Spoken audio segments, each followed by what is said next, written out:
ரீசெண்டாக எனக்கு அடிக்கடி வர மெசேஜ் என்ன தெரியுமா, என் குழந்தைக்கு 1.5 வயசு 2 வயசு தான் ஆகுது, நான் இது வரைக்கும் என்னோடய குழந்தைக்கு மைதா ஒயிட் சுகர்னு எதுவுமே சேர்க்கலை, அது சேர்க்காத மாதிரி ரெசிபி சொல்லுங்கன்னு நிறைய பேர் கேட்குறீங்க. அதுவும் முக்கியமாக இந்த ரெசிபி வந்து கண்டிப்பாக உங்கள் குழந்தையோட போன் ஹெல்த்துக்கு கண்டிப்பாக ஹெல்ப் பண்ணும். ரொம்ப ஒல்லியாக இருக்காங்க அப்படின்னு ஃபீல் பண்ணாலும் கொஞ்சம் வெயிட் கெயின் பண்ணுறதுக்கு ஹெல்ப் பண்ணும். எப்படி செய்கிறதுன்னு பார்க்கலாமா? அதுக்காக 1 கப் ராகி, முழு ராகியை நல்லா வாஷ் பண்ணிவிட்டு நைட்டு ஃபுல்லாக ஊற வச்சுட்டேன். பாதாமையும் நல்லா நைட்டு ஃபுல்லாக ஊற வச்சு தோல் எடுத்து வச்சுருக்கேன். அந்த ஊற வச்ச ராகியையும் தோல் எடுத்த பாதாமையும் சேர்த்து கொஞ்சமாக தண்ணி சேர்த்து நல்லா ஃபைனாக அரைச்சி அதுலேருந்து பால் புளிஞ்சு எடுத்து வச்சுருக்கேன். இந்த பால் திக்காக அந்த மாதிரி இருந்துச்சுன்னா இன்னும் கொஞ்சம் தண்ணி சேர்த்து மிக்ஸ் பண்ணி வச்சுக்கோங்க. அடுத்தது தேங்காவையும் அரைச்சி தேங்காவையும் நல்லா பால் புளிஞ்சு எடுத்து வச்சுருக்கேன்.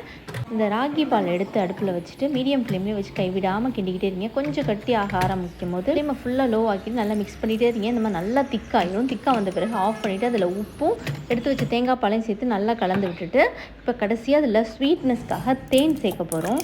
இது வந்து அக்ஷய கல்பாவோட மல்டி ஃப்ளோரல் ஆர்கானிக் ஹனி. ஒரு நல்ல ஆர்கானிக்கான ஹனி தேடிக்கிட்டு இருந்தீங்கன்னா கண்டிப்பாக இந்த ஹனி யூஸ் பண்ணி பாருங்கள். ரொம்பவே நல்லா இருந்துச்சு. நம்ம ஏற்கனவே ஆஃப் பண்ணிவிட்டு கோகோனட் மில்க் சேர்த்து மிக்ஸ் பண்ணதுனால அது வார்மாக தான் இருக்கும். அதில் 2 டேபிள் ஸ்பூன் ஹனியையும் சேர்த்து நல்லா மிக்ஸ் பண்ணிவிட்டு சர்வ் பண்ண வேண்டியதான். உங்களுக்கு எக்ஸ்ட்ரா ஸ்வீட்னஸ் எவ்வளோ வேணுமோ நீங்கள் சேர்த்துக்கலாம். அது உங்கள் இஷ்டம் தான். குழந்தைங்களுக்கு கொடுக்கும்போது மேலே அந்த கார்னிஷ் பண்ணுற நட்ஸ் மட்டும் தவிர்த்து தேனை மட்டும் அப்படியே லைட்டாக ட்ரிசில் பண்ணி கொடுத்து பாருங்கள். ரொம்பவே விரும்பி சாப்பிடுவாங்க. ட்ரை பண்ணிவிட்டு கமெண்ட்